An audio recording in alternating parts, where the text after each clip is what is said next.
Bien sur Europe 1, Guillaume Janton. Elle a tout fait, candidate dans Secret Story, actrice dans Hollywood Girls, animatrice dans le Mad Mag d'Énergie 12 et même invitée dans le grand direct des médias sur Europe 1. Mais où s'arrêtera-t-elle? Bonjour Ayem Nour. Bonjour. Bienvenue sur Europe 1, on vous retrouve donc chaque jour à 17h25 dans le Mad Mag. Alors dans cette émission, vous parlez beaucoup des Anges, la télé-réalité phare d'Énergie 12. Sincèrement, est-ce que vous regardez les Anges? Est-ce que ça vous intéresse? Bien sûr, je regarde les Anges quotidiennement, puisque de toute façon, je traite de tout ce qui se passe dans les Anges au quotidien sur le Mad Mag. Oui, ça m'intéresse. Moi aussi, je viens de télé-réalité et très honnêtement, j'en suis fière, parce qu'aujourd'hui, c'est grâce à la télé-réalité que je suis là où je suis. Oui, je regarde les Anges et oui, ça m'intéresse vraiment. Vous-même, vous n'avez jamais participé aux Anges?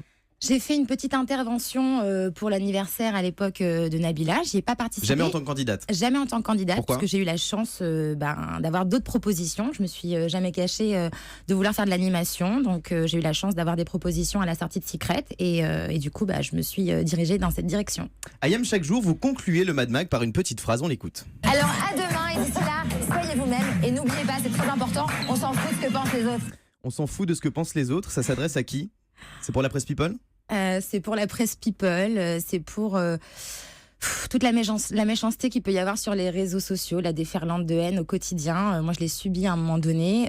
Oui, aussi pour la presse People, parce que c'est un petit peu fatigant d'avoir tout le temps l'avis de tout le monde, surtout sur une phrase que vous dites, sur un vêtement que vous portez, sur un avis que vous avez.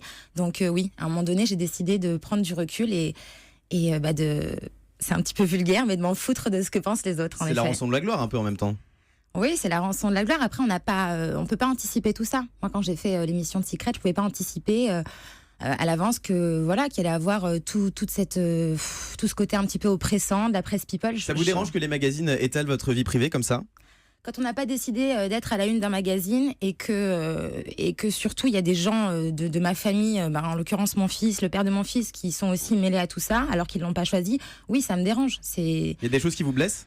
Bien sûr qu'il y a des choses qui me blessent au quotidien. Là, dernièrement, j'étais en couverture de magazine après ma grossesse. J'avais pas spécialement envie qu'on me prenne en photo parce que voilà, j'avais pas envie qu'on me prenne en photo dans cet état. J'étais en surpoids. C'était un moment intime. J'étais avec mon enfant, le père de mon fils. Oui, bien sûr, c'est blessant. Comment vous réagissez dans ces cas-là? Vous attaquez les magazines? Exactement, il n'y a pas le choix. Alors vous êtes très populaire sur Internet, plus d'1 million de followers sur Twitter, plus de 600 000 sur Instagram. Et pourtant, vous êtes assez discrète sur les réseaux sociaux. Pourquoi? Justement, j'essaye de pas trop étaler ma vie privée sur les réseaux sociaux, parce qu'après c'est compliqué de les attaquer si vous-même vous étalez vos vies privées sur les réseaux sociaux. Donc j'essaye de rester discrète. Mes réseaux sociaux servent aujourd'hui à relayer l'émission que je fais, à relayer les Anges. C'est professionnel et j'essaye de rester discrète en ce qui concerne ma vie privée, de manière à être cohérente quand j'attaque la presse People.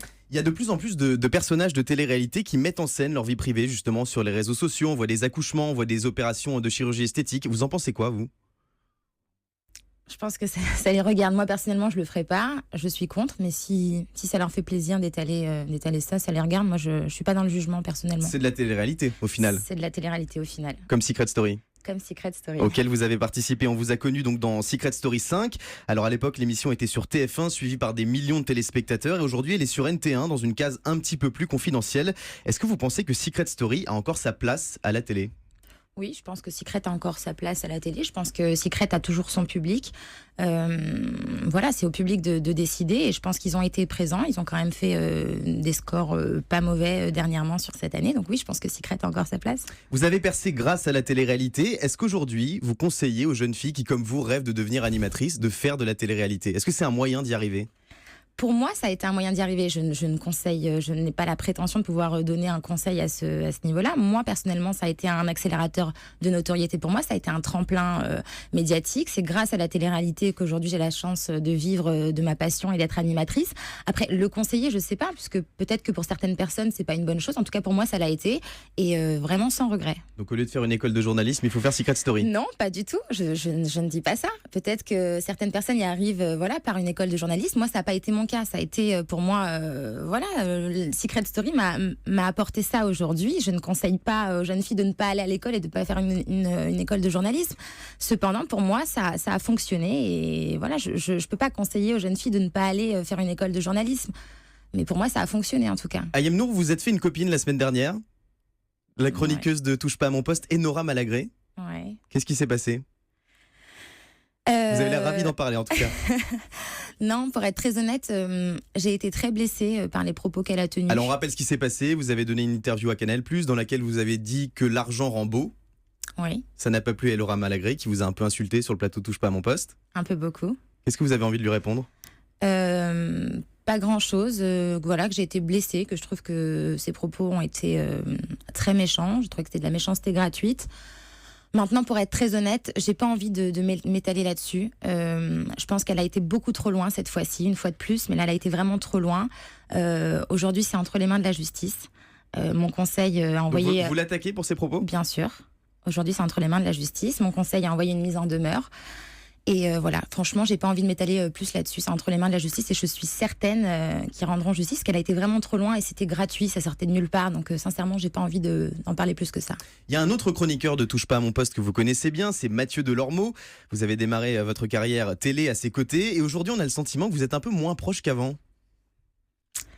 C'est un petit peu compliqué avec Mathieu, c'est un peu chien et chat, on a une relation assez particulière. Un coup ça va, un coup ça va pas. Oui, on est moins proches qu'avant. Même quand on était ensemble en co-animation, c'était déjà un petit peu compliqué. Aujourd'hui, on n'a plus trop de rapports. Aujourd'hui, il est sur TPMP. Parfois, Qu'est-ce que vous pensez justement de son nouveau rôle dans Touche pas à mon poste, de l'évolution de son parcours? Très étonné parce qu'il est à En l'opposé. bien ou en mal? Non, je suis très étonnée. Il n'y a pas en bien ou en mal. C'est juste qu'à l'époque, voilà, il était beaucoup plus discret sur sa vie privée. Il donnait beaucoup moins à l'antenne.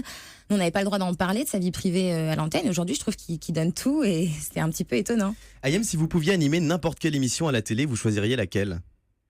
J'adore l'émission Salut les Terriens. Salut les Terriens de Ouais. Thierry Ardisson. J'adore sur Thierry C8. Ardisson. Je trouve qu'il a une manière d'interviewer les gens propres à lui. C'est une émission avec des politiques? Pas que. Pas que, mais Pas vous pourriez que. interviewer des politiques? Non, je suis pas assez calée sur le sujet.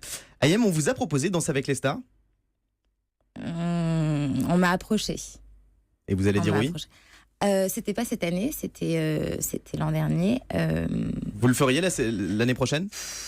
Oui, pourquoi pas. Pourquoi pas, faut voir. Après, ça dépend, parce qu'aujourd'hui, voilà, j'ai un schéma familial qui fait que c'est un petit peu compliqué de pas être disponible pendant 3 mois, mais je sais pas, faut voir. Je suis assez ouverte aux propositions. Vous êtes donc tous les jours sur Énergie 12 à la tête du Mad Mac. Vous restez sur Énergie 12 la saison prochaine? Alors, Ça pour vous fait rire en tout cas. Non, ça me fait rire parce que vous me parlez, vous me posez une question. Enfin, j'y ai même pas réfléchi moi-même. Pour l'instant, Le mercato bat son plein en tout cas. Je me concentre sur la fin de saison. C'est déjà très important. Après, oui, l'envie est là, je pense, des deux côtés, aussi bien au niveau de la chaîne qu'à mon niveau à moi. Je pense que tout se passe bien entre nous. L'envie est présente. Après, pour l'instant, on se concentre sur la fin de saison et l'avenir nous le dira sur l'année prochaine. Vous avez d'autres projets avec la chaîne? On parlait d'une télé-réalité autour de vous, ça en est où ça? C'est vrai.